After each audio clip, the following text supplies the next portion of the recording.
All right. Hello, everyone, and good evening. Welcome to today's QLITAN with Kubo, our regular networking event that features guest speakers from our startup community. So, yon, we have a very special, or should I say, a very youthful segment for today's QLITAN entitled Young, Wild, and Innovating, a spotlight on the next generation of founders and enablers. So you have me, Nelly Clarete. You're young, but maybe not so wild host for tonight.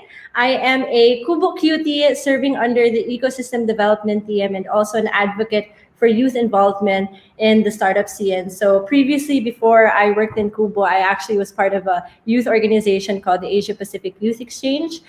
So we mainly worked with youth all over Asia Pacific. We proposed community proposals in communities across the country. So I did that for a bit, but I'm super excited for today's Kulitan because I'm going to be joined by a couple of Gen Zers, so a lot of young people, and I'm really excited to give them the floor.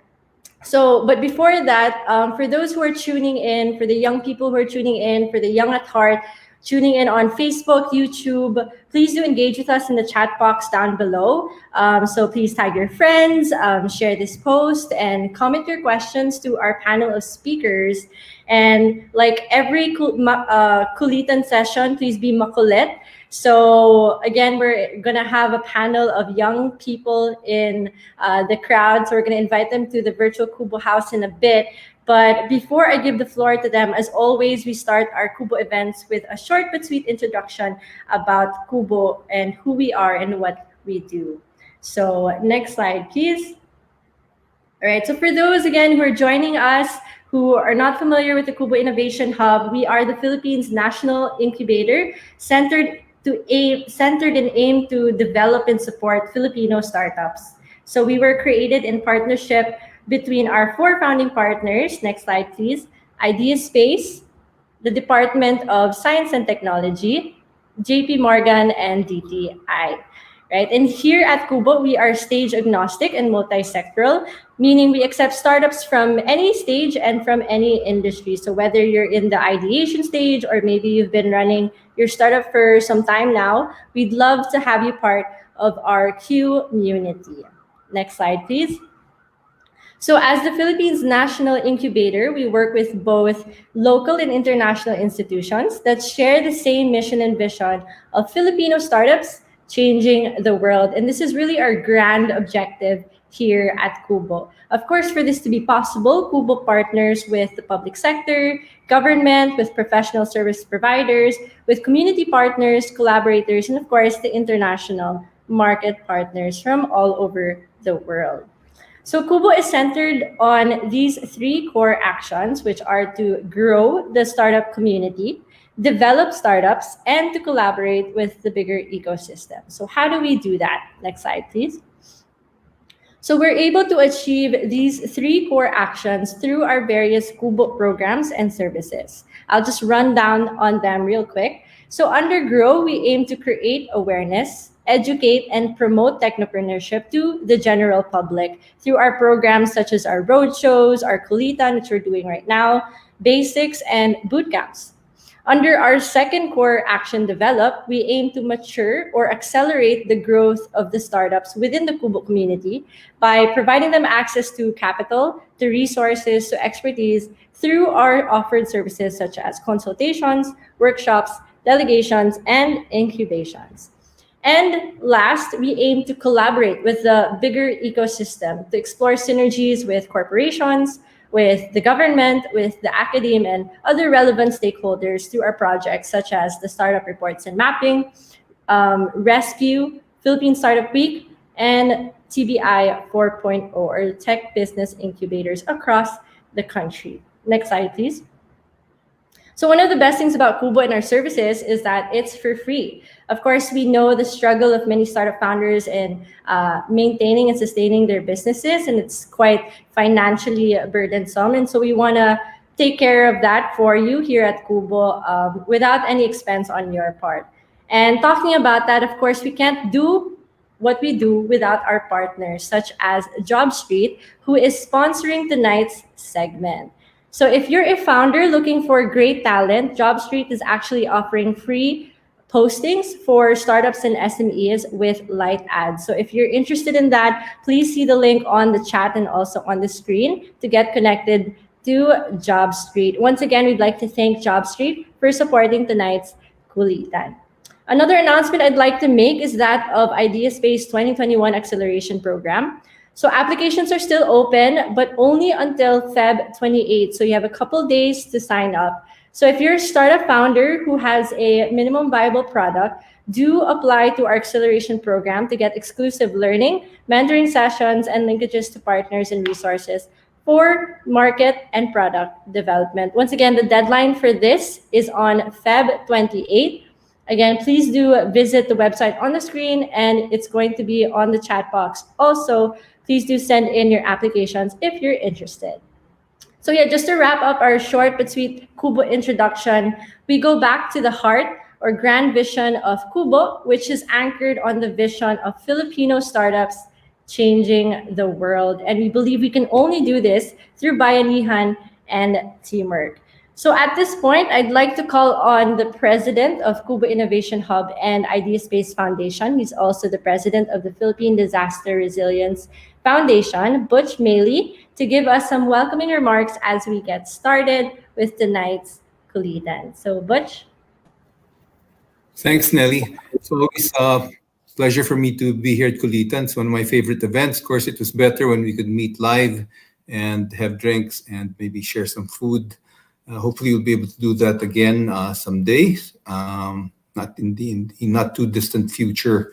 And I'm especially glad to be here because I saw the topic, Young, Wild, and Innovating. And I guess that's me, I think. Anyway, you're in for a treat tonight. You've got a whole group of young founders, and they're an interesting group. So I hope you have a great evening and enjoy the night with Kulitan. Thank you. Awesome. Thank you so much, Butch, for your welcoming remarks. I'm also very excited to hear from our panel of young hustlers making a mark in the startup world. Truly, I think what's really appealing about young people is really their energy and idealism. So I'm really excited to hear what our young panel has to say. And I'm excited for them to inspire also those who are tuning in. In fact, I also do want to give a quick shout out to those joining us from our intercollegiate technopreneur competition called Compete by Kubo. I believe they had their first boot camp earlier today. So for the student startup founders who are joining tonight's Kulitan, welcome. We're all up for an interesting discussion on how young people navigate through the startup life. So without further ado, I'd like to call on our panelists. So starting off with Gabriel Lopez, the CTO and co-founder of MedHive, an intelligent online medical market space. Their team has won several competitions even during the pandemic and has proved to be a very active and impactful startup in the Philippines. Fun fact, Gabe is only 20 years old. Is that right, Gabe? Yeah, 20 years old, turning 21 next month. Okay, advance happy birthday. Thank you. So, we are also joined by Daimler Villena, co-founder of Cocotel, a startup empowering local tourism in the Philippines. So Cocotel has been awarded Best Newcomer in the Philippines of the ASEAN Rice Bowl Awards and one of the startups who receive investment from the IdeaSpace Foundation. So fun fact is Daimler started his startup journey at age 19. So welcome, Daimler. Happy to have you. Great to be here. Hi, guys. And I guess survey lang din, but how old are you now? I'm 21. I'm turning 22 in September, so I'm not the youngest. Happy birthday then. That's happy birthday. All Advance right. happy birthday to you, bro. So we're expecting an invite, Gabe. So if ever you have a party, you know na. All right. And of course, we have Kiara Amisola of Develop PH, which is a civic tech startup that accelerates technology and experiences for social good through communication, education, and innovation. So, Chia, is a computing and arts undergraduate at Yale University. So also I have a fun fact from Chia is that she started coding at age 7 and established develop PH at 16. So we're all about numbers here, guys. So welcome, Chia. Hello, I'm 20 and I still don't know what coding really is, so just want to say that. Great. I'm part of that too. Same. So welcome to that. Thanks again for our panelists for making the time to be here, for joining us for today's QLITAN. Of course, I'd also like to welcome our moderator for tonight's session. So we have Miss Joey Cruz, the founder and CEO of Limitless Lab, a design thinking and innovation agency. She's been in and around tech and innovation in both the private and public sector for more than 5 years now. And of course, she's one of our beloved Google mentors. So, fun fact, I won't say your age. I don't know your age. She established her first company at age 23. So, everyone, like, amazing. Thank you. And with that, I give you the floor, Joey. So, enjoy. Thank you so much, Nelly. No, so oh my gosh, I feel so old. So I'm like the ate of this panel, no. But Ate I'm Joey. super I'm super impressed, guys, with what you have accomplished. At a very young age. Come on, no, a girl coding at 7 years old. That's amazing, Shia. No, so actually, guys, this is the first time that I'm meeting like all of them, and I'm super excited to hear more about their story. So let's talk about your origin stories, guys. No, so how exactly did you start with your startup journey? What inspired you or what nudged you into the startup track? So maybe we can start with the only female in the group. I might be a bit biased, but maybe call on Chia to introduce further her story. Chia. And by the way, trivia, Chia is now in New York. No, it's 3 a.m. in New York, but she made it a point. She made time to join us this afternoon. And for that, no, thank you so much, Chia. Yeah, I'm actually in North Carolina, less flashy than New York, but Ah, still on the okay, East sorry. Coast. But yeah, I am happy to be joining even if it's 4 a.m. And I guess to talk a bit about my journey and my interest in technology, I mentioned that I started coding at 7, which really means like I probably printed Hello World to the console or something. But as a child, I was always interested in technology, and I would spend my time going to fan forums and things like that online. So that was how I spent most of my time, and that gave me a natural inclination to learning how to like make websites and make graphics and make like fan videos and edits. And honestly, making things like Naruto and Pokemon fan sites was my entry into tech, and it was the entry to tech for a lot of young girls. So that was a really pivotal moment in my life, and just finding friendship and community in the internet really inspired me to see the potential of the platform. Later on, though, when I was in high school, I still knew that I wanted to pursue tech as a career. Like I couldn't imagine anything that was better than that. Um, so I interned at a startup. My first internship was in my junior year of high school. I entered at Education just because I was like, I wanted to see what working on websites and designing would be like in an actual company. That just showed me the potential of tech, but in a more applied sense to what was happening in the Philippines. And I kind of fell in love with that. And in just like seeing from that abstracted fan site first point of love, what tech really meant when you were applying it to local contexts and problems that people were facing. I wanted to find more people who were interested in technology in that sense, and started develop initially as a club in my high school, just so I could get people together and we could make things and we could also like explore startups and tech. And that was really just how my journey began, out of a love and passion for the field. And also, I built a community out of need for it because I feel like the tech education scene is still lacking in a lot of schools. We're still behind.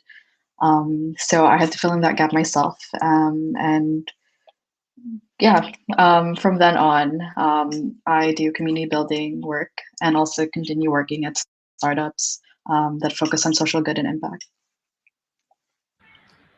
That's awesome. Thank you so much, Chia. I really resonate with your story. When I was young, I would also sort of break my toys and sort of to like just see how things work inside. I don't know if you guys are also like that. You're just like curious to know like how something works. And even to the point of, when I was in high school, I was also making websites using HTML, just Marky. Do you guys remember Marky?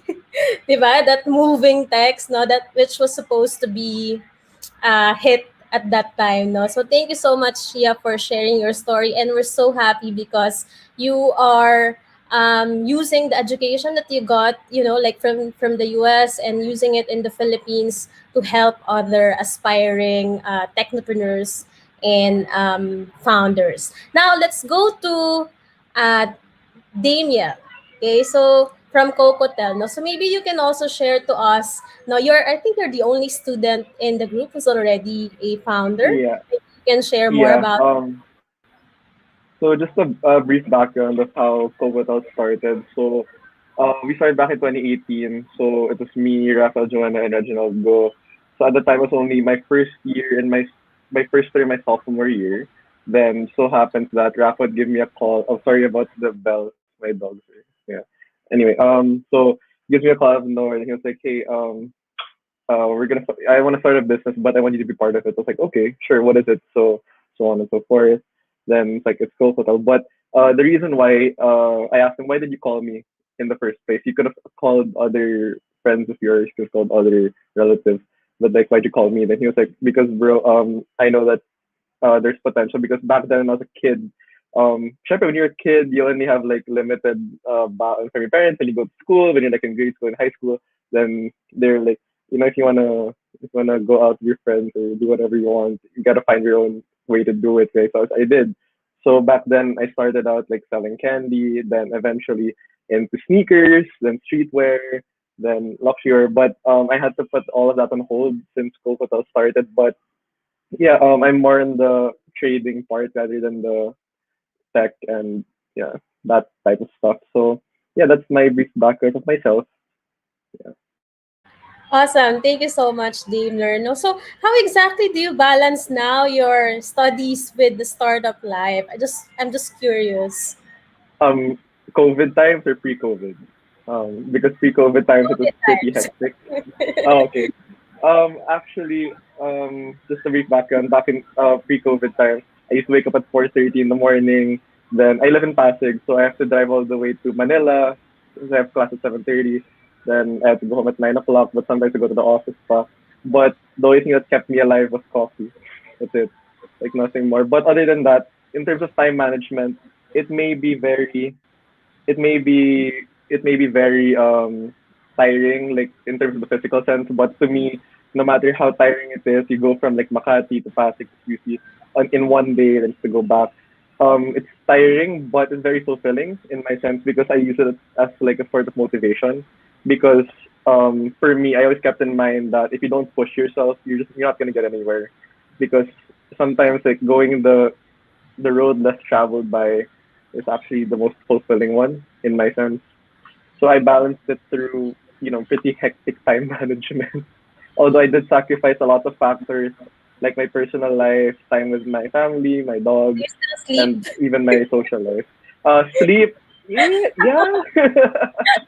I mean, two cups of coffee, a cup of coffee would be okay. But yeah, sleep sometimes it would depend. But since COVID happened, especially our industry was one of the top hit industries by the pandemic. So we actually had to slow down, especially during the ECQ, GCQ, MECQ times. But I'm very thankful that in October and November until now, we've been doing pretty well. We've been beating our targets, and I'm very grateful that we were able to make it. And because of the team, it wouldn't be possible nowadays. But during the COVID times, pretty much everything's work from home, so you know, it's just not as fun because I miss going to the office. Thank you so much, Daimler.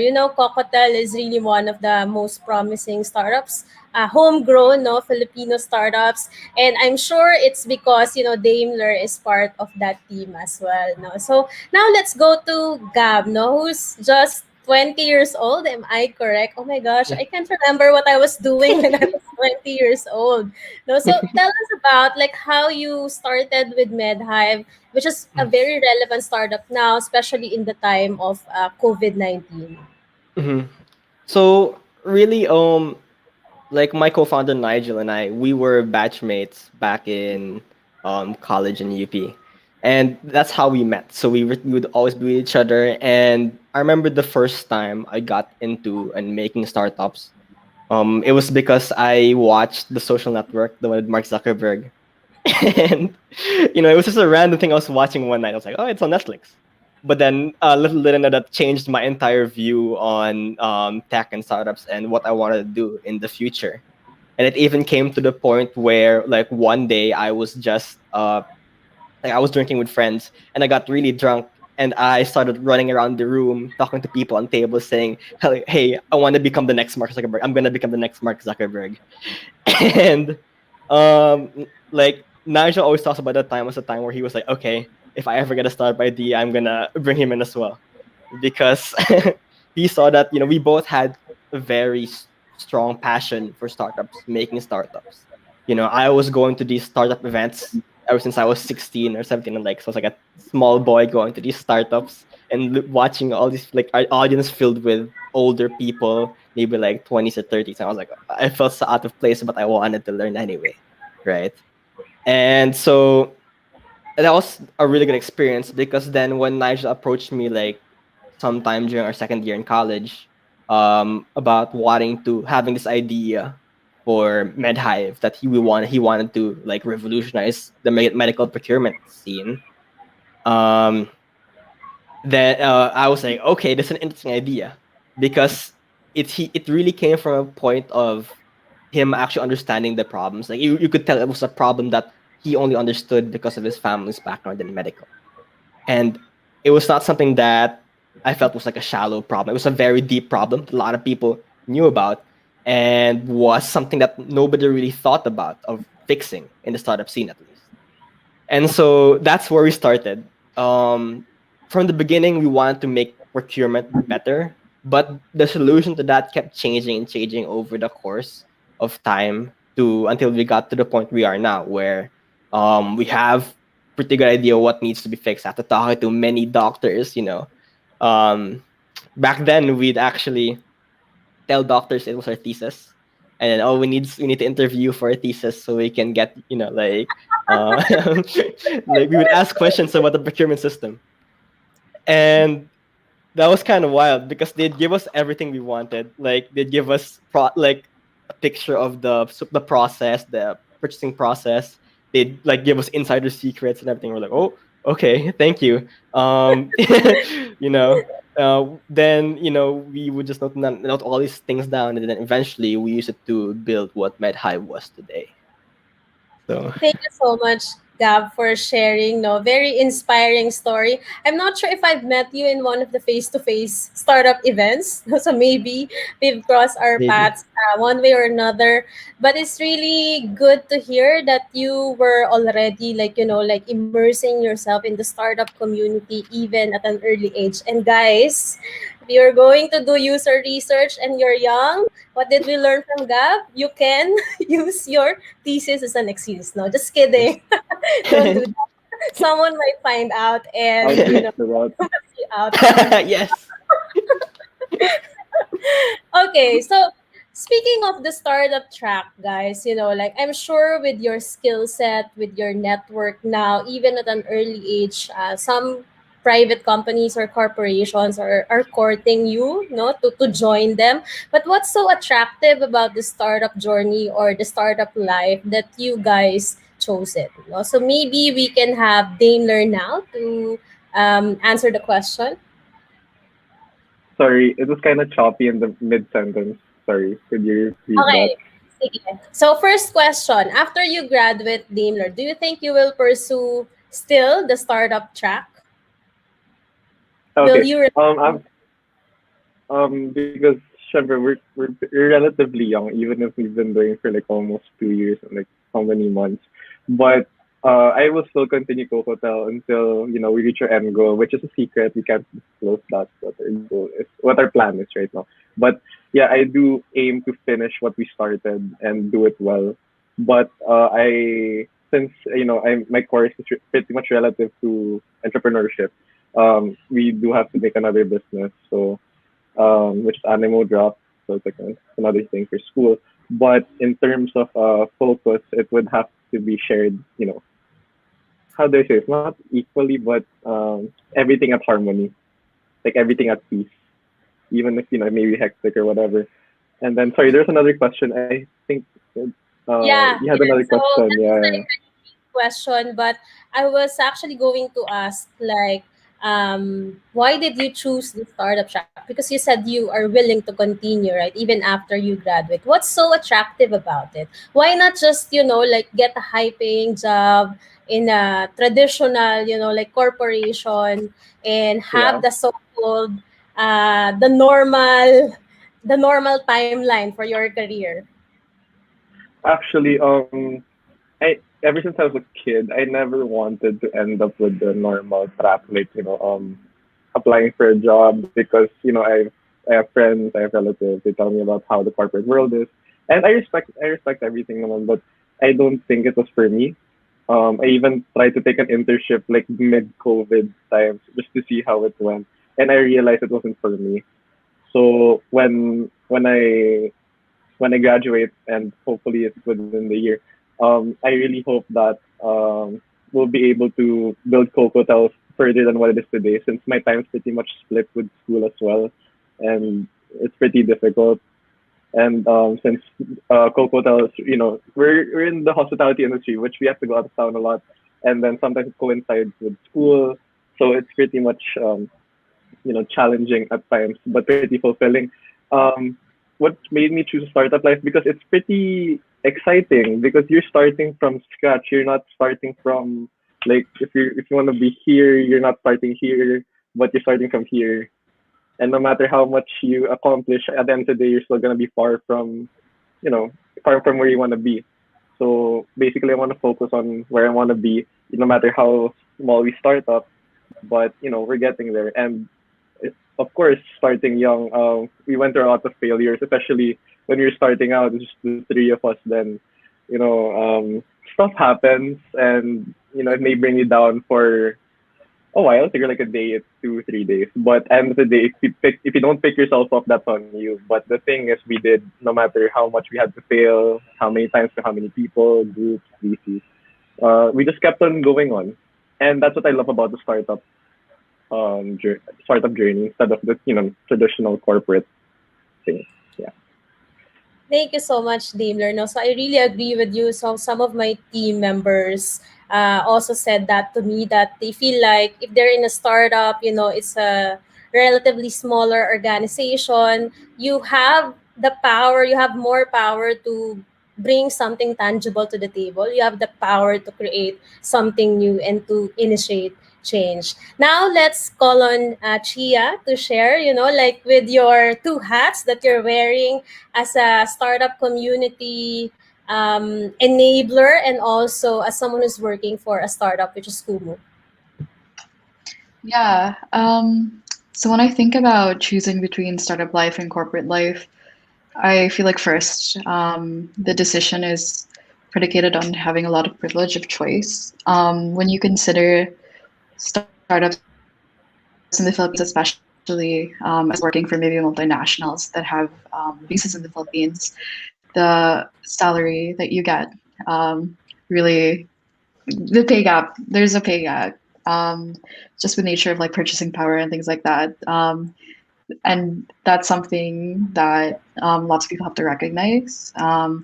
So being able to choose startup life is a privilege, and I I'm lucky enough to be able to have that choice. It's why I'm working at a startup right now, and the reason why also I'm more attracted to startups than having a corporate job, especially in the university I'm in, where theoretically I could play the safe route and then enter um, a big corporation that my school feeds graduates into, like investment banking or consulting or something like that.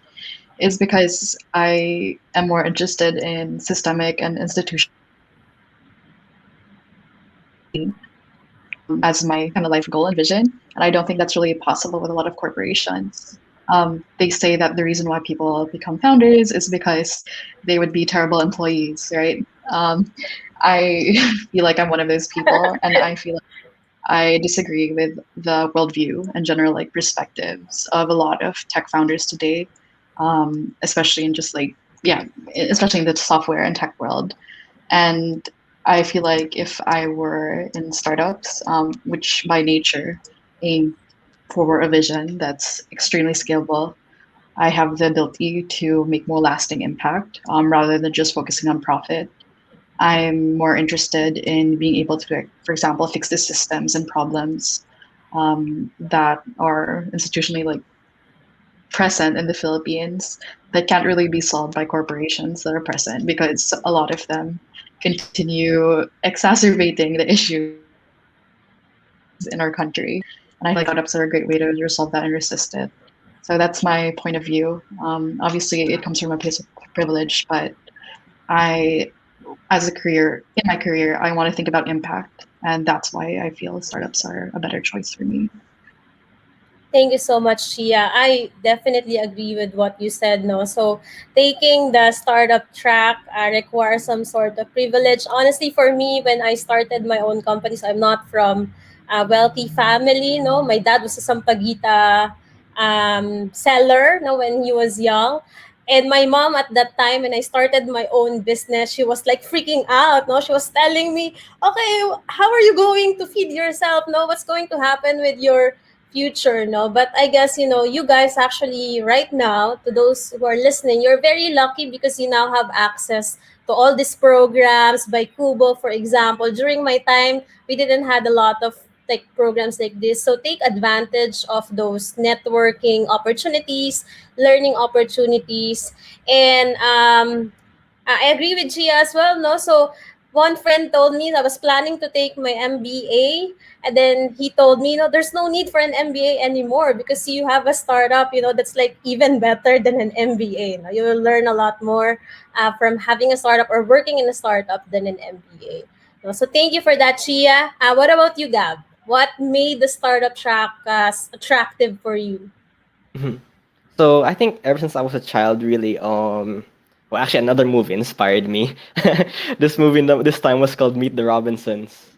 And yeah, I think a lot of us, our generation, remembers that. But in that movie, there was this job called the inventor, basically, and it was this guy who would just like invent and create amazing things, out of the world things, and solve a lot of different problems. And so from a child on, I've always wanted to be an inventor. I would tell my parents the job I want to have is an inventor. I want to solve these hard problems. I would want to create these weird, crazy solutions that somehow fix a really big problem, and or finding different solutions, finding different ways to solve a problem that a lot of people face. It was only until after getting into college where when I realized that I didn't want to be an inventor. I wanted to be an innovator, an entrepreneur. Because they accomplish very similar things. It accomplished exactly those childlike dreams I used to have. And I think in a startup, and I really believe in the startup, it's you can really be an innovator. And you can really create large change. You can create weird, innovative ideas, novel ideas to solve really hard problems that the corporate field just cannot do for me. So I've based a lot of my life around that. I've based like a lot of my future planning around the fact that I know that I'll always be an entrepreneur and inventor, never going to be in corporate. Awesome. Thank you so much, Gab. So for our viewers who loves creating new things, when you were young, maybe you like disassembling stuff and then making new stuff out of it, or just like tinkering with things. Maybe the startup track is actually for you, no? So don't forget to sign up at kubo.com.ph, no, to be part of the community.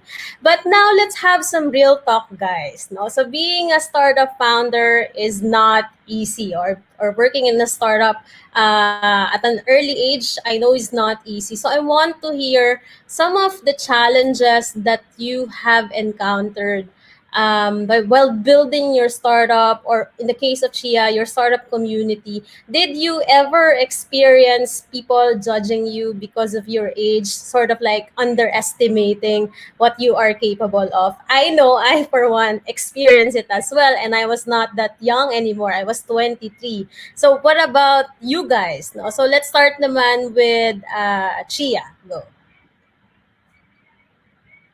Yeah, I'm trying to recall like all the problems I faced, and it's hard to pin some down because there were so many.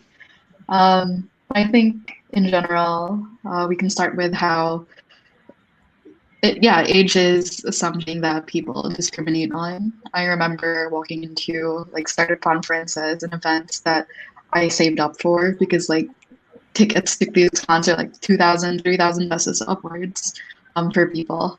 And going to startup events is really hard because the community is like largely aged and it's there's not a lot of students. Our startup ecosystem is developing definitely, but then compared to places like America, which I'm in, the student startup ecosystem here is a lot more mature. There's student venture funds, there's student run accelerators and incubators, there's student product studios, and the same isn't really said in the Philippines. While there are KPIs and there's a lot of work being done around this space, it's definitely still behind the level of infrastructural support that's present in other ecosystems. So that's one. And I also feel like another major problem and something that Develop exists to address is because our educational ecosystem in the Philippines simply isn't suited for students who want to go and found things. Commuting is insanely difficult, and going to meetings back and forth is insane. I spent most of my summer just going to meetings and doing like one-way 4-hour trips sometimes to talk to people just for like 15 minutes to have a chance at them helping develop in some way. So that was one. And the class schedules present in Philippine universities inherently are super overloaded. It's why people have to take leave of absences. It's why people usually are delayed. It's really not suited for people who are building. It's really not equitable or sustainable. And if you compare it to the educational system in the US, which I'm so lucky to be in, I only have maybe 2 hours of class, 2 hours of class a week for one subject, and the normal class load is 4 to 5 classes a semester. So the workload is a lot less, or rather, in-person class time is a lot less. The expectation of classwork is like it takes time outside of class time. And I don't think the same happens, especially in design schools, which I'm a design student. So that's one disparity. So really, while our ecosystem is maturing, our educational ecosystem isn't really suited for nurturing student founders. So systemically, a lot of things are against us. Identity-wise, again, ageness is an issue. When you present as a woman, it's even more difficult. There's a lot of bias present.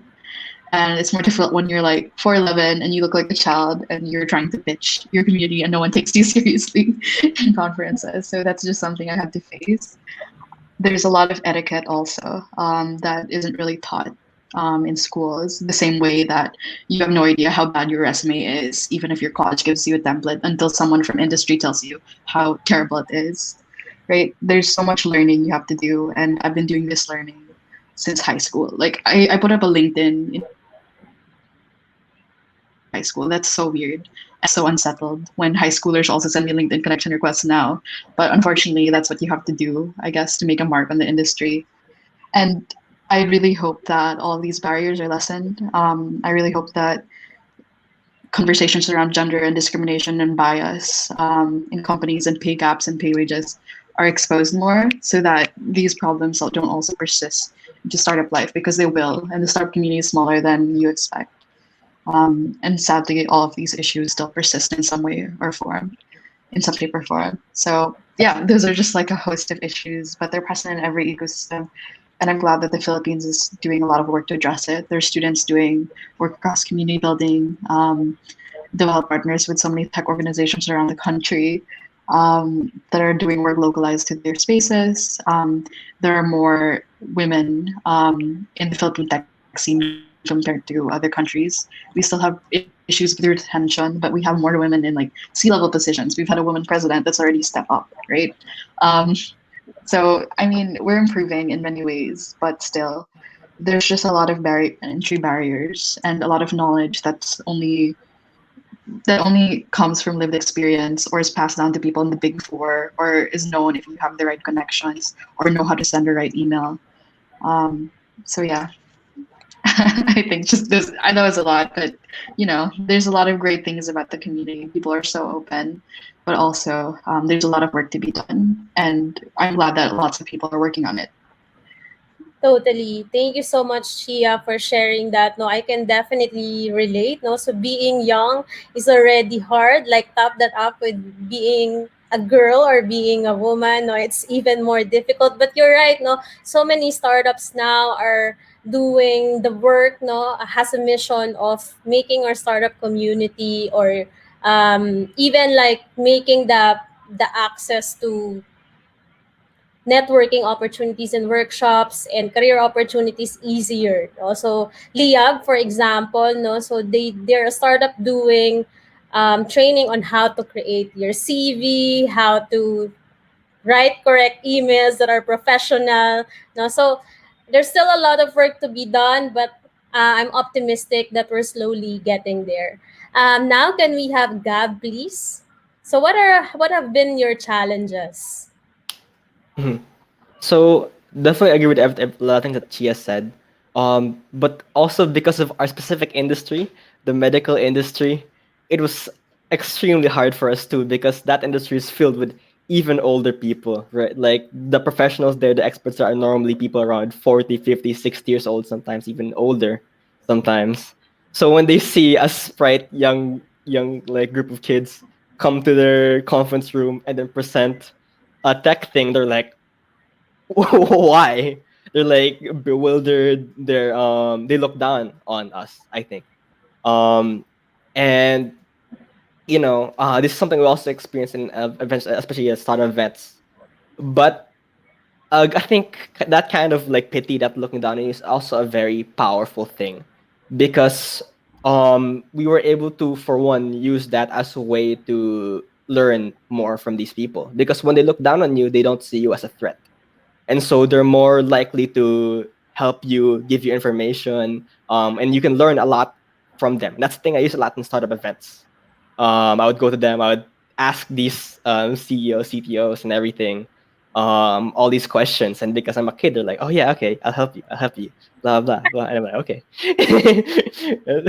great," and that was great. And also even in these meetings with the hospital staff and everything, once we let our work speak for ourselves, that pity would flip into wonder. And since they started from much lower expectations, when we breached like high level of we showed them a high level of what we were doing, they were amazed. They were bewildered. They're like, "Oh my god, really? These kids made this amazing thing?"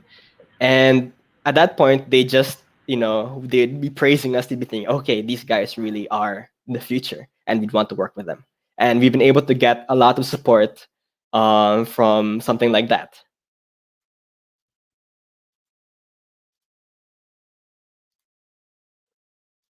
Oh,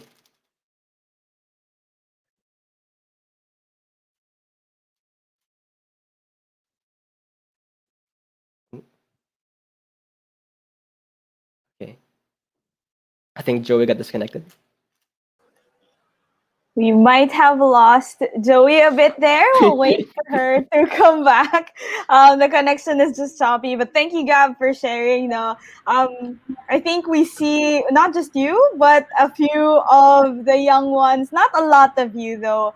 but I'm glad that you're using your youth, I guess, as an advantage to learn from the older the older ones and being more comfortable, or I guess opening that channel of comfort that they help you out. And so I guess one advice for the younger ones who are listening in, that can be an advantage for you to be more friendlier, to approach this as a learning opportunity and maximize that opportunity while you're at it. Joey is back, so I'll give the floor to Joey again. Thank you so much, Ate Carla, sa pagsalo, no? So, internet connection, also a challenge. But thank you, Gab, no? So, I was really impressed with your sharings, and what I got from your sharing is that it's all about the mindset, eh? No matter how young you are, and you can actually take that as an opportunity, di ba, to learn more because you have this innate sense of curiosity, no? You just want to learn. You can use it to your advantage, no? So thank you so much, Gab. Let's call on Dame Learn. Also, what have been some of your challenges aside from balancing your studies and work? Um, Siguro like the challenges about being young in the industry, it comes with a lot of I don't not really like they look down on you, but because you're young, they're gonna be like, bata pa yan, baka di pa niya alam yung ginagawa niya. You know, that type of statement. Parang, ay, bata pa yan. Mga ganun.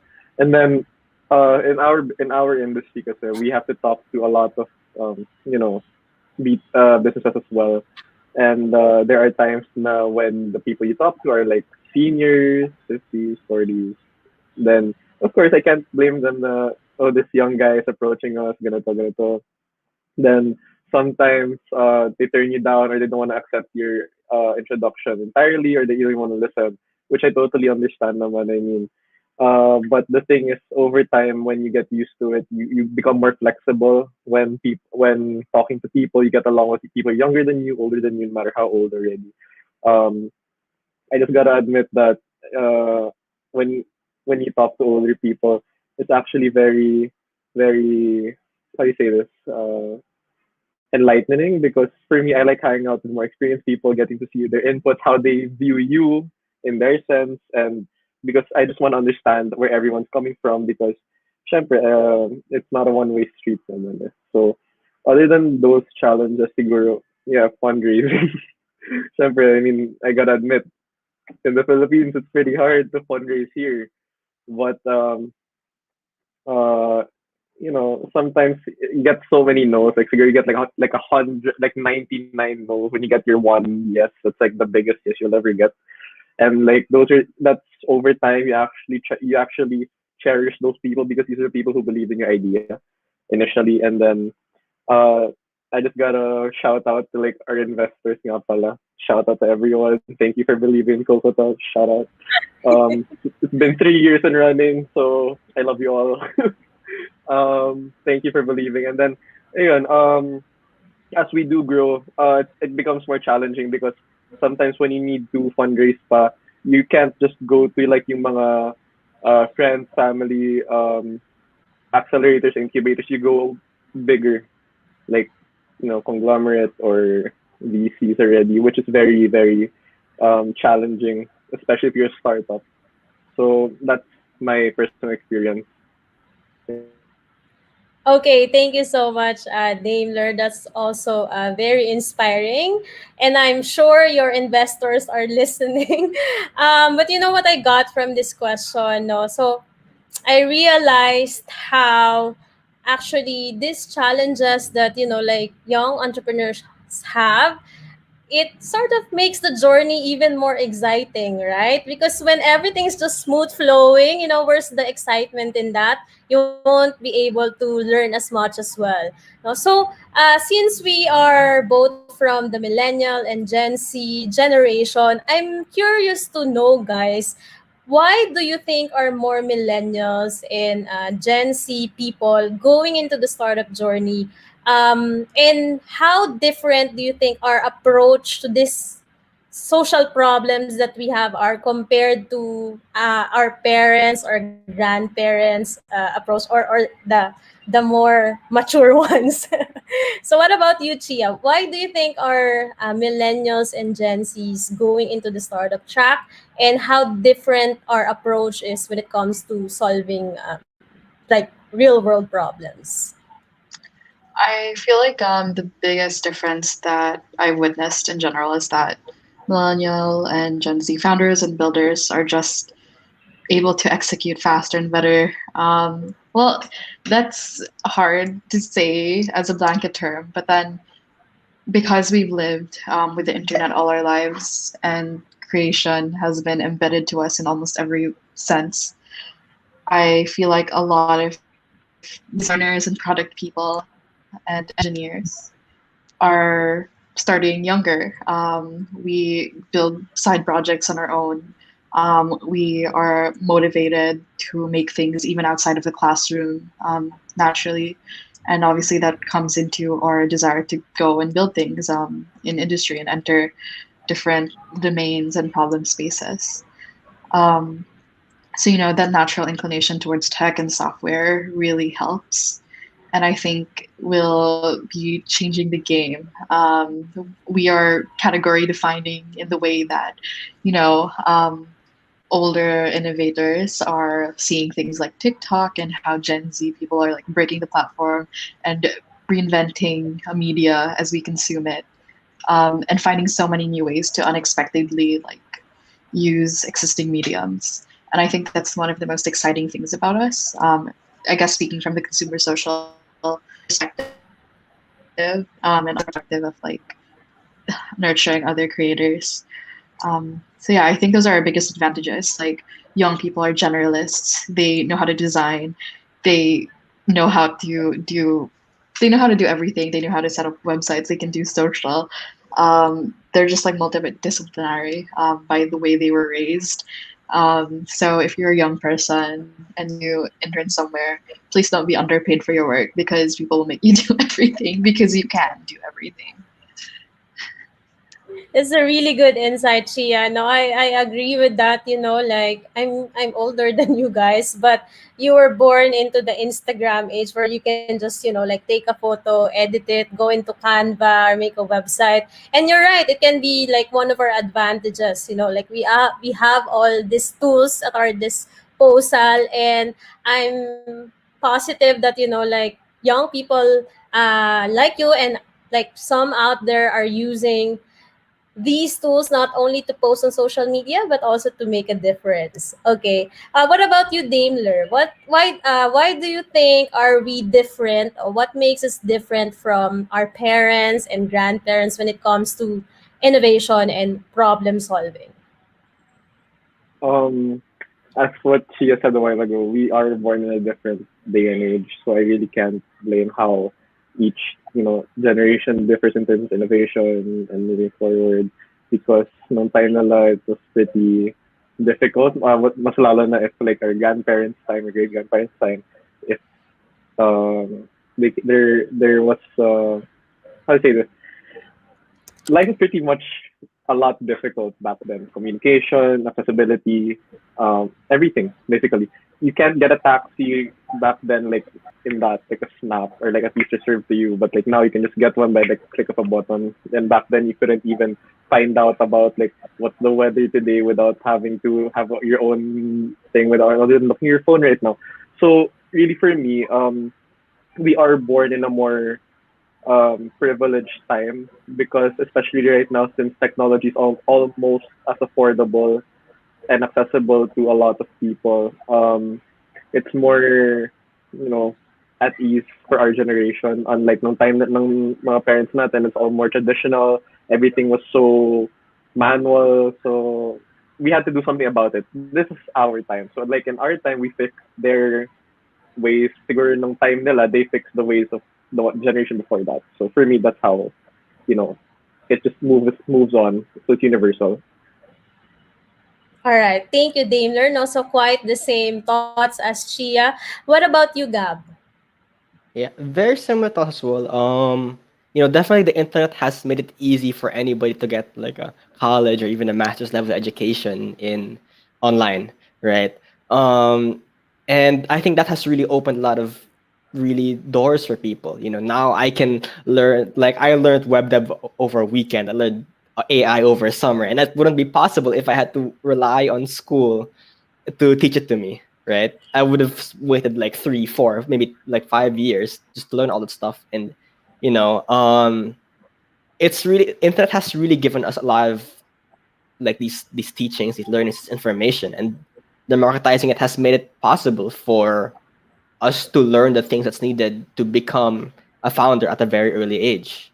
And we're also getting to the point now where, everybody has a smartphone. Everybody has, or like most people have a smartphone at least. Most people have internet. And because of that, we're entering this new generation where you can solve a lot of new things because not everybody has a computer that's hundreds of times more powerful than the computer that sent a person to the moon just in their pocket, right?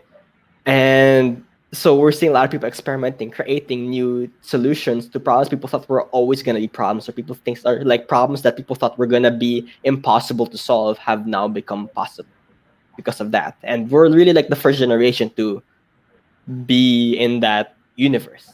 We're a very different universe from where we were 20 years ago. And that's just amazing and a testament to how much our humanity has evolved over time.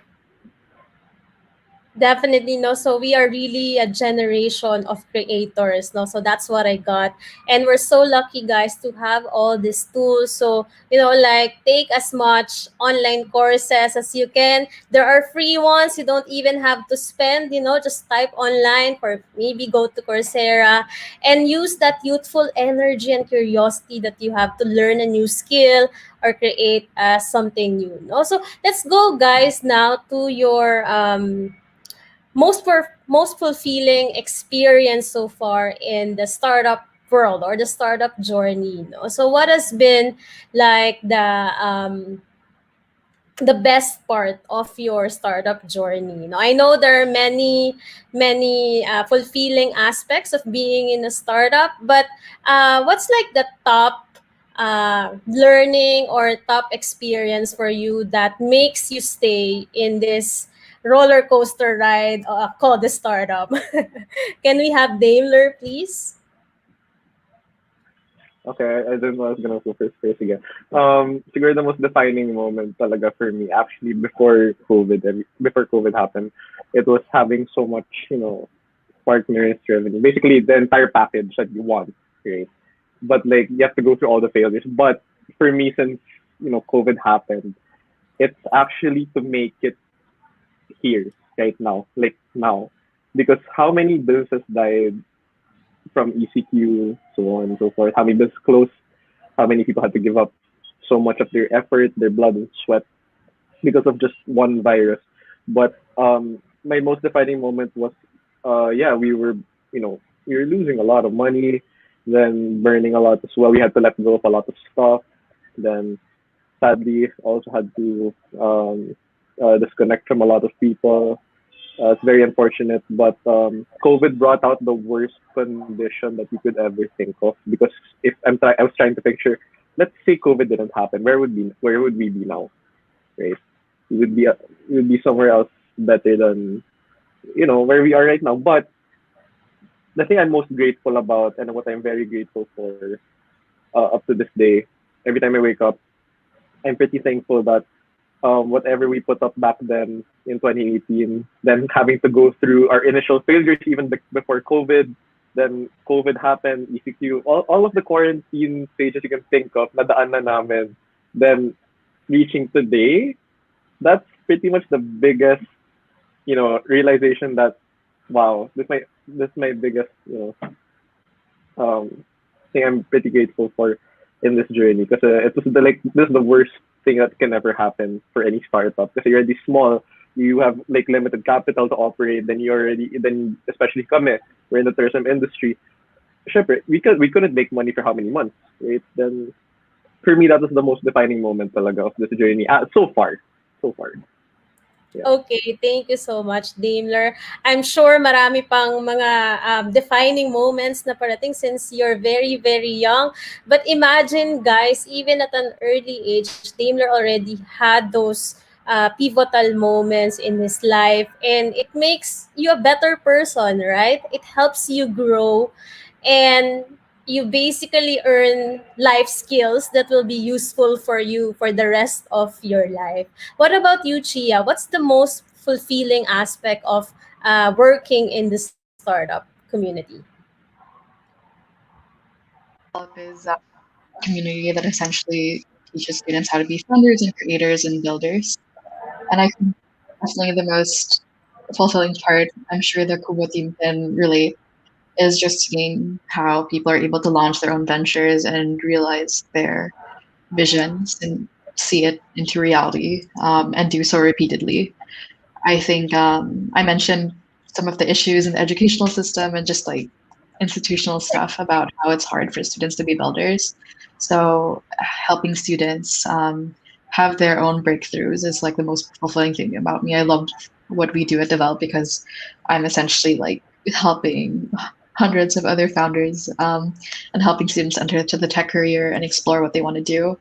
So just getting to talk to them and see what their dream is and learn about the problems that they're facing and how they're envisioning to solve it, either through their first internship or through things that they're building on their own time, are definitely like the most meaningful things.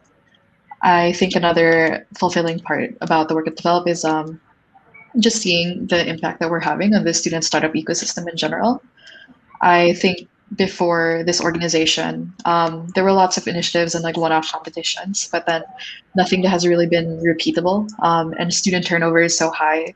So, because like naturally we graduate in 4 years, usually, so it's hard to maintain the same events that might have changed you in high school that other students ran for you. But we're trying to work on more repeatable models, and we're trying to just change the system at large and help establish new programs, opportunities, ways for students to get funded and educated and craft like resources so that a lot of knowledge that we've gained through lived experience is more accessible to people who are just starting out, and reduce those knowledge barriers. So eventually seeing that shift and seeing us be able to help more people, and establish more leverage in the startup ecosystem is definitely life changing, and is something I hope to continue doing, for innovators who are young and for innovators in the Philippines in general. Okay, thank you so much, Shia. No, so I actually share the same sentiment. No, like being in a startup not only allows you to learn, but it also helps you help other people, and the meaningful connections that you form with these people are actually priceless. Thank you, Chia. Gab. Yeah. So I think really from the beginning, we've been put in this very important industry, which is like very close to, people's lives. And we've been like, I've always been amazed at how like us and our team have been really helping people in need. So like with the donation drives we've created, like for the initial Taal volcano explosion, if anybody still remembers that one, like beginning of 2020 last year. We worked with Caritas to distribute N95 masks. Then during the pandemic, we worked with different organizations to distribute like surgical masks and so on.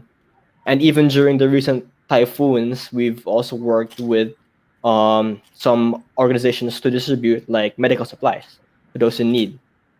And it's that kind of thing that really uh, I really love about the medical industry, because it's something that can really affect a lot of people if you do it correctly. And from the beginning, we've always wanted to make sure that MedHive was serving the underserved population of the Philippines. We were helping these people who would normally struggle to get medical supplies. We'd help them get medical supplies. And whenever we get people approaching us, talking to us that, that they love what we're doing, that they really are amazed at how much we're helping them and their communities, it's been such a, driving force to all the people in our company, even if there have been so many nights where we couldn't sleep, or we wake up in cold sweats or something. Yeah. Awesome. Thank you so much, Gab. No, so you guys are really helping Kubo fulfill its vision of Filipino startups changing the world. No, so awesome stuff that you guys are doing. No, so for our final question before we go into our questions from our participants or viewers on social media, say for example, there's like a 16-year-old or 20-year-old person who's watching right now, and that person has been thinking of creating a startup or maybe joining a startup, no? So what would be your advice to that person? Let's start with Chia. I think the best advice I can give is really just find a community of people who support you and know that the community in the Philippine startup ecosystem is everywhere. I know we talked a lot about the tribulations that we face, but in reality, the Philippine startup ecosystem is incredibly open and there's so many people who are willing to help. We have people like the folks at Kubo and just like everyone here and everyone I've reached out to has generally been so open and accepting and like kind and is willing to do anything they can to see what you are up to. So really, the step you need to take is to just reach out, find people. They're everywhere. Just go to Startup EH or do a LinkedIn search, and know that the community is here to uplift you and is so excited to see your ideas and see what you'll make. Awesome. Thank you so much, Shia. No, so definitely agree with that. If you are a bit scared, like if you don't know if this is right for you, just reach out to the right people who can help you or maybe like talk to founders and have an idea of what the startup life is really about. Okay, what about Gab? I think a lot of students, that at least a lot of student founders I know, or people who want to be founders, one of the biggest problems I see with them is that they really don't approach a big problem, or when they pick, so they pick a solution before picking a problem, and sometimes the problem isn't even that good. So really, my best advice for student founders is to really talk to your users or talk to the people who will be your users. It's something that a lot of people ignore, especially after coming out of college. You're like, okay, I'm just gonna develop an app, a site, blah blah blah blah blah, to solve this problem, And because of that, you always get the same pictures from the same people. Like, oh, I want to do something about this industry. I want to make an e-commerce for farmers or something like that. So that's something I heard a lot also, or a Tinder for pet owners. And it's whenever you hear something like that, it's like, okay, did you talk to the farmers? Did you talk to the pet owners? Did you talk to these people directly? Did you understand their problems? Did you internalize their problems? Is it the point where you can't sleep at night without thinking of that problem, right? You have to get to that point before building a solution, before building your company. Because if not, then you might be creating and spending all this time on a problem that nobody really has or nobody's willing to pay for. And that's like the worst thing I guess you could do when creating a startup. And so I'm glad that now we have a lot of mentors and everything, that these people, this community that can help you with making sure that your startup is doing something or approaching a problem that's big and solving it in a big way. For sure, no. So that's very, very accurate, Gab, no. So we hear all about this app ideas, but at the end of it, guys, you need to talk to your customers or target customers and figure out like, are they experiencing the same problem? Is this not an isolated problem? And is this problem even worth solving? What about you, Daimler? For the student founders, right? Like people who plan. I mean, Aspiring. aspiring, founders. Siguro for me, I started at a pretty young age, right? Syempre, when you're young, you're so ambitious, you're so determined. You think that whatever you're doing is right. Yeah, you think it's gonna work just because ganito ganito. You do your basic research. However, sometimes life, like this is not like in general. I'm just saying it may happen when you aspire to be founder. You will fail. Like you will have. There will always be someone who says no to you. Although it's part of the journey, so don't take it so much to heart. other than just sulking about it, you gotta keep that and like how to make it better, how to fix it. Although one thing siguro when you're young, also something that comes into play is that when you're young, you're medyo I don't know about others, but like sometimes you have your own pride, your own ego. You're you sometimes you have your own battle with yourself. Na parang, oh, why aren't people going for the business? Why aren't people buying from me? Then sometimes matatamaan ka na parang, what am I doing wrong? Then sometimes it's hard to accept. Although one thing na if you want to start your own business, you have to be ready for that because not everyone's gonna love it. And remember, you can't please everyone. So that's my I don't know real advice, but it's pretty much true in this journey. So yeah, that's for me. Awesome. Thank you, Daimler. So, being a startup founder helps you to toughen up, like pakapalan ng mukha, di ba? Because not everyone will be excited by your idea, but that's just part of the learning process, right? It's part of the Yeah, I journey. agree. I agree. Like, syempre you're starting small. People don't know you. Then like, Exactly. kailangan talaga. Sorry, I don't know. Walang lack of. I don't have a better term for this. But pakapalan talaga ng mukha. Like, you have to like, because if yeah, you really have to. You really have to. You need to In have this a thick industry, skin as well, you need to have right? the Because guts you can't also. be, You need to have the yeah, guts, and you have to have your own integrity. Na parang, okay, so not everyone's gonna, accept it yeah, or and whatever, but you better be ready for that. Pero when you're starting out, syempre medyo con ka pa, how do you say this, medyo matatamaan ka pa. Pero when it comes along, you're just gonna be like, okay, it's okay, move on. Diba? right. So, although you treat your business like a marriage, you gotta treat it like a marriage. Not kidding. That's But yeah, interesting. I'd love to hear more about that. Why do you think it's although like marriage, Daimler? okay, this is like for for Quanto six. This was siguro like a couple of months back. And then it was like siguro COVID was like still there. Wala pa yung GCP nung time na yun. But like, I did give up on Coco one time. I did. But siguro I have my personal problems as well, school, basically everything, right? Everything was like coming at me already.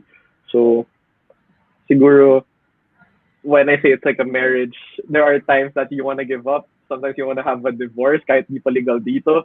But sometimes you will think of that, and sometimes you will do it. But although, like any other relationship or marriage, pwede naman ulitin. Which is, it took me siguro like a few weeks lang naman na parang something was missing in my life. And then I was like, I spent so much time, so much effort, so much money as well.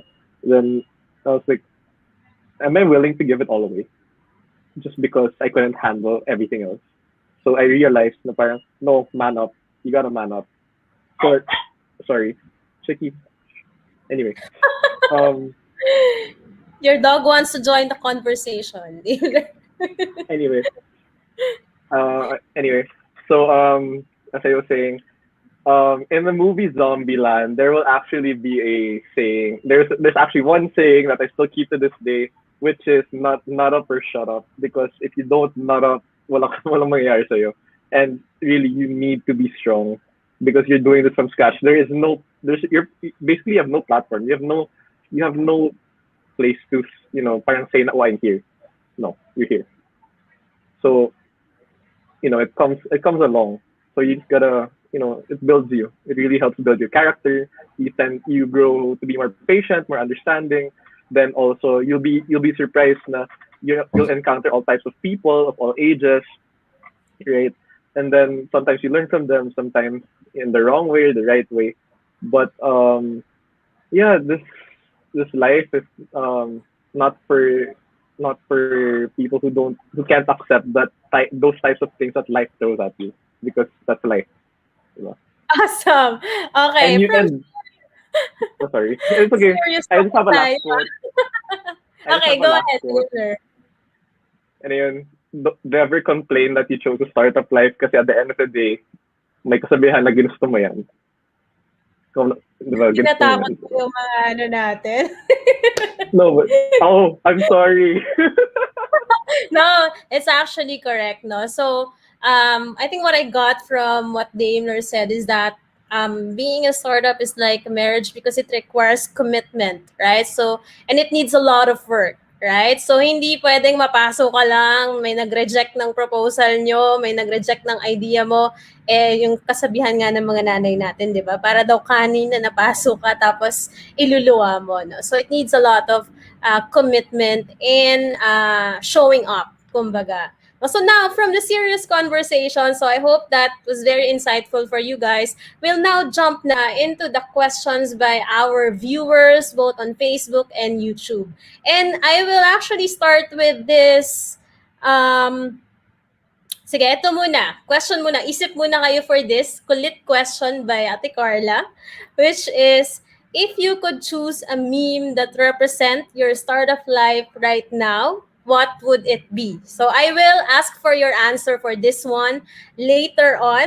Okay? So habang nag-iisip pa kayo.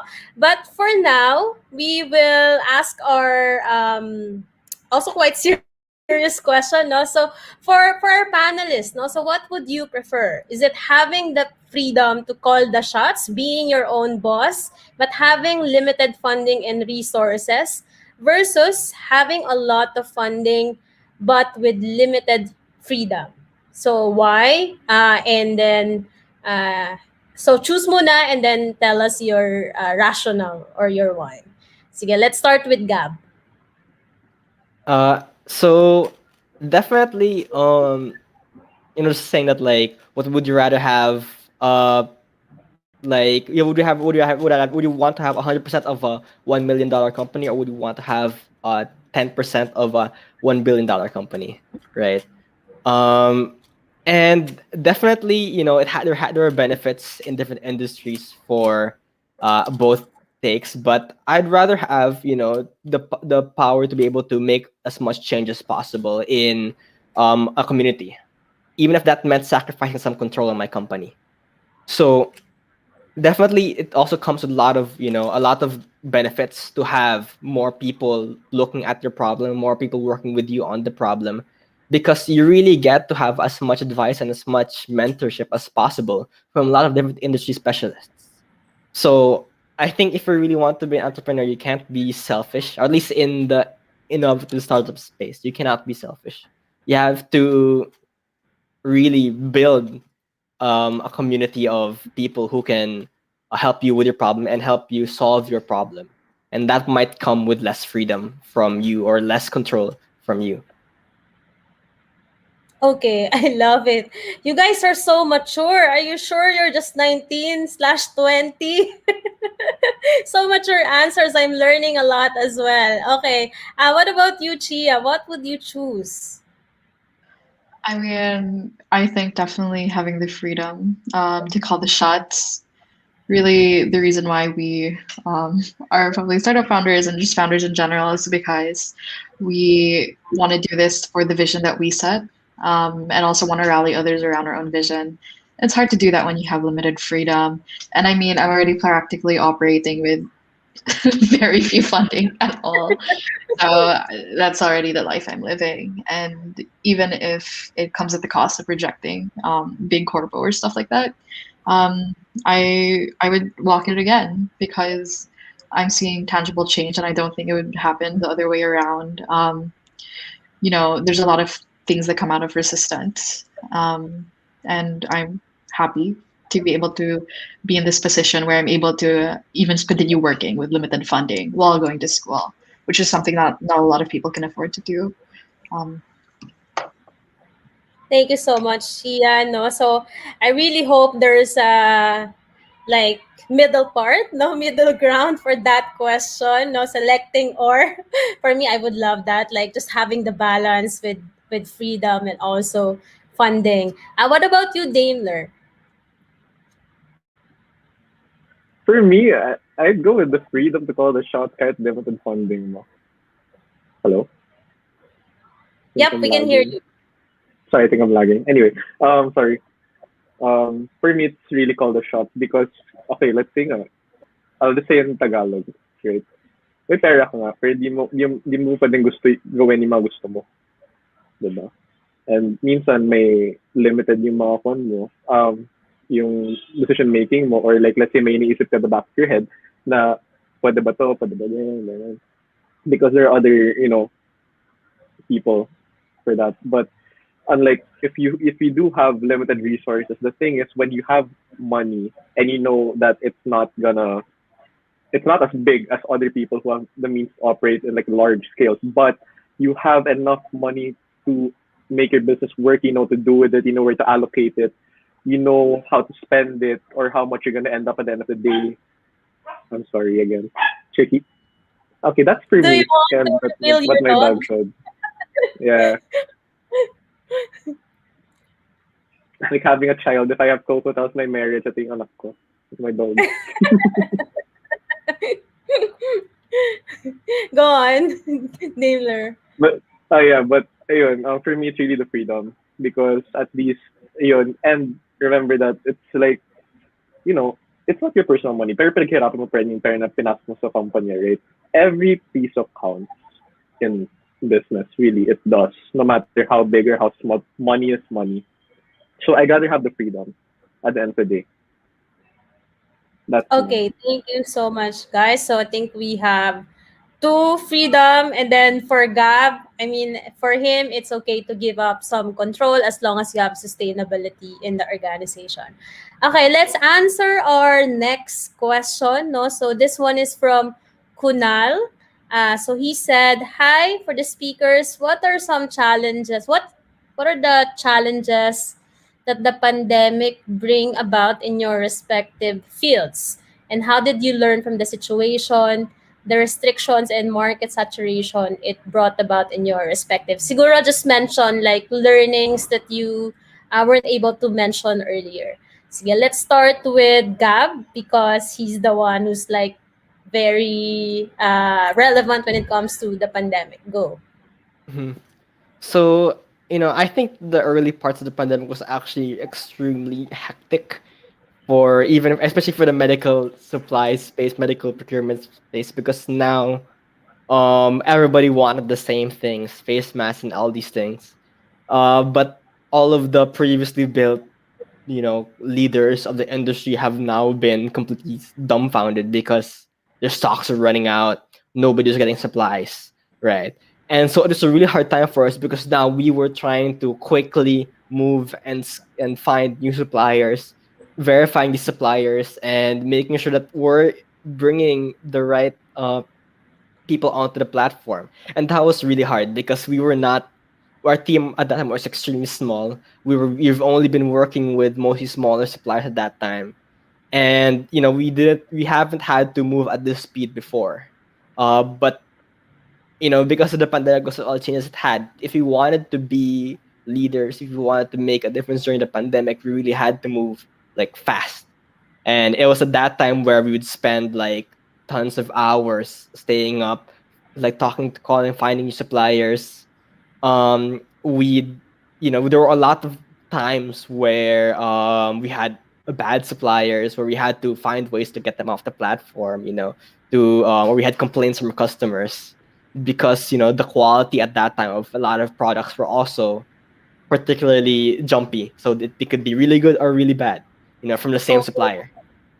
So it was a really hectic time. We really had a lot of pains. We lost some customers, but we gained a lot of different customers as well.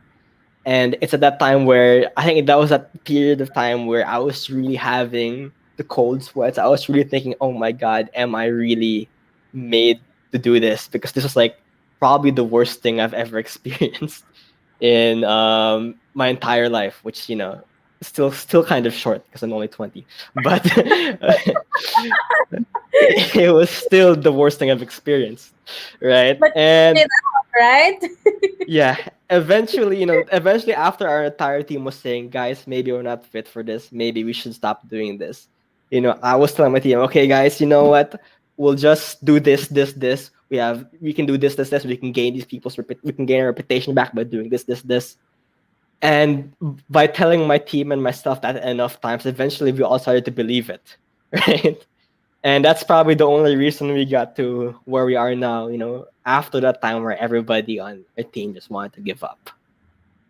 That's a And very rich life experience, and I'm sure you learned a lot from that experience, Gab. Thank you for sharing. What about you, Daimler? Oh, Well, you sorry. already mentioned a lot Sorry. Could about you repeat the question? I had to get this because she was barking. I couldn't. Oh, Yeah, I can couldn't hear you anything. see him or her? She's What's bald her now, name? but she used to be really fluffy. Her name's Chicky, but she was barking, so Chicky. I had to get her. Yeah, Hi, like fried Chicky. chicken because she looks like What can you say about your human? uh Okay, sleepless. so cute. Sige, so the question was, what were your new perspectives gained because of the pandemic, like specific to Oh, your industry? And then, what did you yeah, learn from the I situation, restrictions in market saturation, etc.? actually that's my best friend who asked that. Um, so basically, um, for me, with this pandemic brought about, we had to reconfigure a lot of stuff about the business. I mean, yeah, pre-COVID, we were doing fine with what we had, but like when COVID hit, we were like, oof, we gotta, break everything down and create. We have to realize something. Then we did. We had to restructure a lot of things, like in terms of this model as well. We had to add then, plus minus things. But for me, the realization was that we already initially for Coco Hotel, we only before even COVID started, we were only targeting beaches. But then after that, it was um, we had to add, not really add, but like realize that it's not just the beaches that had hidden gems or whatever. So they're like places hidden in the mountains or like basically there are a lot of getaway destinations. So basically we switched to ours like a getaway destination hotel chain. But during the pandemic we had to realize a lot of things. Apparently, hey, right? Na we had to how do you say this? Uh, straight, not be straight, but like add add something that wasn't in our norm, which was we were able to get hotels in the city, which is NPR. So for us, when we realized that this pandemic brought out so much things that we wouldn't have realized without it happening, I'm pretty grateful for it. I mean, in terms of the business part, yeah, that's for me. Awesome. That's Thank for you me. so much, Daimler, no, for those inspiring learnings and also for showing us your naked dog, Chicky. So cute. Okay, so in the interest of time, our next question before the meme part is how did you find like mentors? First the mentor, and then next would be like your co-founders. No, so some of you shared how you met up with your co-founders already. So maybe just share like how did you find mentors? Sige. So Chia. Um, I have a lot of people I talk to who work at the intersection of technology and sociology and politics and different industries that really shape the thinking and worldview and the systems that we follow develop. So people who are very intersectional and people who aren't just technologists. So there are a lot of mentors that make our work possible, and the reason why I've connected with most of them was thankfully through Twitter. So I'd really recommend it.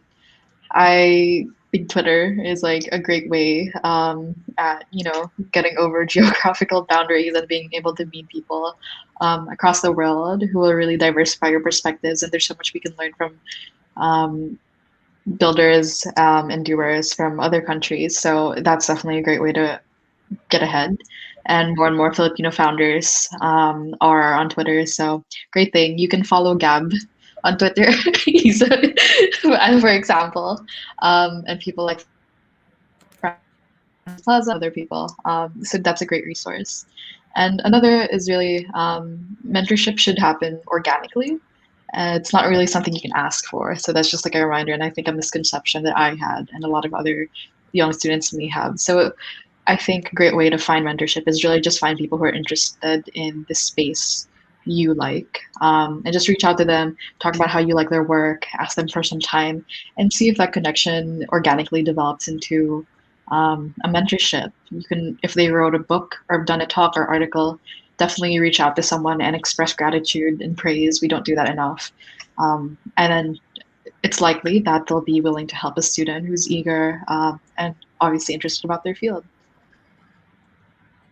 Awesome. Thank you so much, Chia. Unfortunately, I'm not that active on Twitter, but I heard the younger generations are staying away from Facebook and moving into Twitter and TikTok. Is that correct? Okay. What about you, Gab? So I think a lot of my earlier mentors were definitely like Medium articles and books and videos on YouTube, right? I read a lot of startup books, I read a lot of Medium articles, and eventually once I started getting into the startup field, that's when I'd like or startup events. I'd I'd go to different events and ask like questions, ask the people on the panel or people on the seminar so many questions. I've been like, and then after that, I'd approach them afterwards and ask for their contact details sometimes, or even sometimes I'd ask other people who knew the contact details of other mentors. That's how I got to meet RT from Brain Sparks. And and it's all this really like you have to really makapalimuka, like just to ask people for questions. You have to ask as much as possible because you really learn so much because these people spent like a lot of years learning these things and you can learn it from them with just one question, right? Exactly. um so And definitely if anybody here asks as much questions as possible, contact me afterwards. I'm willing to help, pay it back, pay it forward, right? And yeah, you just meet these people, especially in the community. The startup community is very tight knit. With Kubo, Idea Space, Kickstart, and all these different places and communities coming together and making sure that um, we are, we get the right mentorship, the right help from people. Yeah. yeah, no, and Gab is actually correct. You'll be surprised by how many successful entrepreneurs are willing to give you a piece of their mind, to just like teach you about their failures, not tell you their failures, so you don't repeat them. Kubo has their own mentorship program, so like just take advantage of those opportunities. It's totally free, so you just need to sign up. Syempre, we'll call as well Daimler. So how did you meet your mentors? Okay, shout out lang. Can I shout out lang to my mentors? Hello, Rafael Juena. Ayan, shout out mo yun. And then, actually, no. Rafa Juena, Reginald Go, Jay Reyes, and Jake Go. All of these people, they're all older than me. They're all like in their 30s and late 20s already. But it would be a surprise that I actually met like one of my mentors, which is Jake, like in college, and I didn't know na he was into this. So ayun, overtime, bonded and everything. Tapos, syempre, there are times papagsabihan ako. Then, syempre, minsan alam mo yun, you get hit, syempre, pero at the end of the day, although all of my mentors, no matter where they're good at, finance, hospitality, and everything else, I gotta admit, even if it may be hard sometimes, but at the end of the day, they wanna help you learn. Sometimes, it's not tough love all the time, but at the end of the day, they do want you to be a better entrepreneur and person as well. So for me, you sometimes when you find a mentor that you want, let's say want, right? Sometimes it doesn't end up as the mentor that you actually need, or it's not the mentor that you that would actually help you. Pero sometimes you'd have to, you know, find the right one. Parang finding the right one. Ayun, both relatable. Yeah, Yeah, because finding a mentor is like dating, right, guys? So you also have parang to figure, ganun. yeah, At oh, least wag na, mag-aaway kayo. pa tayo. February pa naman ngayon. Okay, thank you so much, guys, for sharing how you found your mentors slash co-founders. Now we're going into our last question, which is show us a meme representing your startup life at the moment. While showing your startup meme, feel free to share as well some last few words for our viewers, as someone who's representing the Gen Z in the startup community. Okay, can we start with who wants to start? I, Sinong ready I have na? a May meme right mag-share now. ng screen, di ba? Okay, go Yeah. ahead, Gab. I'll just show my phone I lang. have, I have. I hope you can see this one. It's this meme from Community where like he goes into this room with a pizza and then suddenly everything's burning, everything's on fire, and yeah, and so yeah, definitely a lot of the startup life is like that. You're gonna be extinguishing a lot of fires, and that's gonna be something you have to get used to. And that's why, like what Darren said, you have to nut up or shut up, right? So if when you're building a startup, it feels like the greatest thing in the world, but also feels like one of the worst things in the world. It feels super rewarding, but also at sometimes it feels super demoralizing. And that's something we have to deal with every day as entrepreneurs. That gap of, what building a startup is like. Some days it might be good, some days it might be really bad. And as entrepreneurs, you just have to always look back at your why, your vision, your North Star, your reason why you're doing all of this. You have to look at that and you have to always keep looking forward. Because if you keep looking at all the fires you've extinguished, you'll get stuck in the past. You have to look at the path you're moving and make sure that you build something great. Amazing. Very profound words from a 20-year-old. Thank you so much, Gab. No, so firefighting, and despite of it, like always remember why you are in this journey in the first place. What about you, Chia?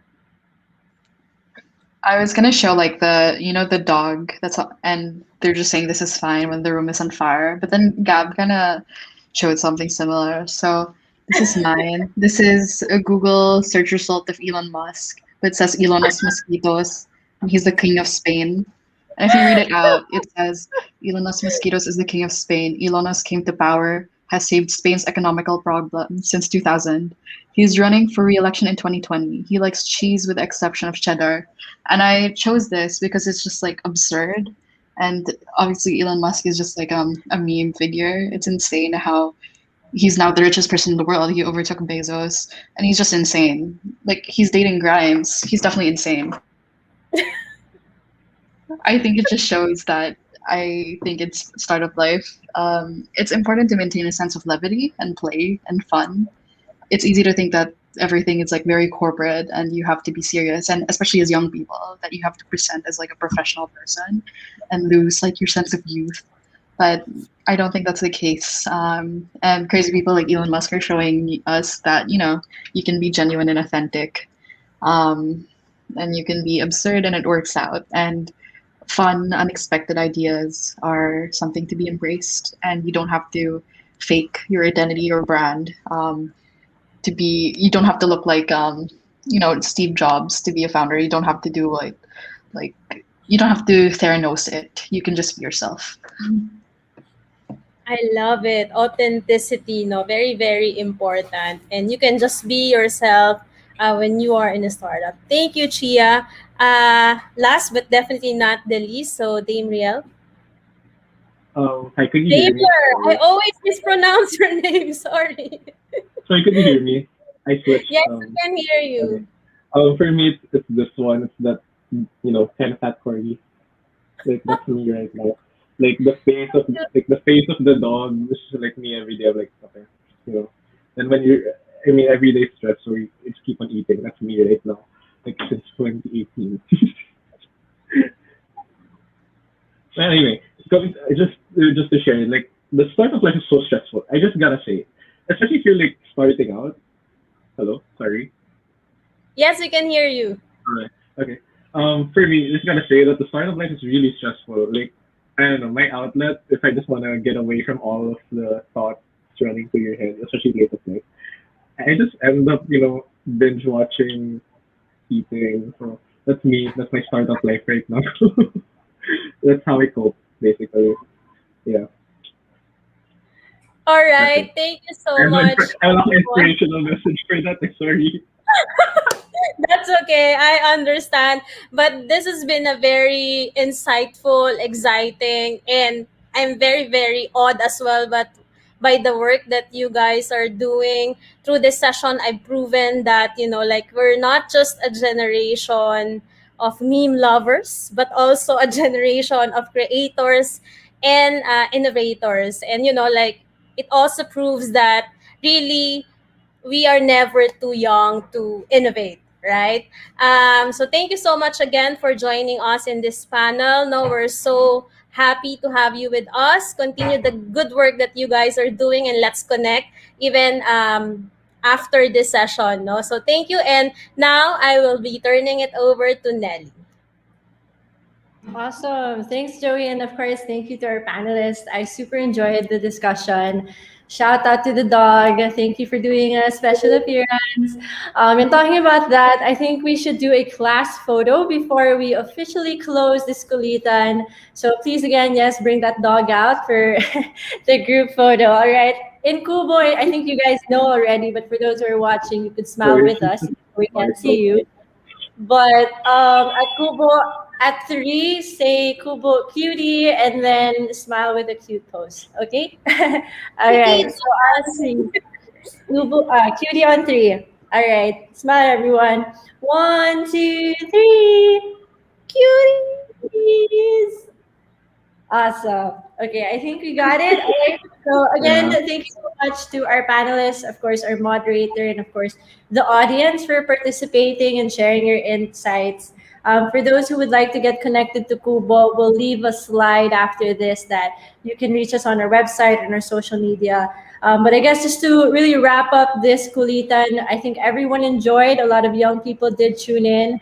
But I think just to reiterate, no, what was mentioned during the whole session is also regardless of your age, even if you're not youth by definition, it's totally fine. I think what we want to leave with you guys is there is a need for more problem solvers to get involved in the startup scene. So if you are below 25 or above that, age is just a number, whatever, but it's not the age or the number of experience that qualifies you to be part of the community. It's really the heart and going back to the why of why you do this in the first place, right? So from the words of our panel, have fun while doing it and be yourself. Again, thank you so much for joining us for Kubo's Kulitan with Kubo.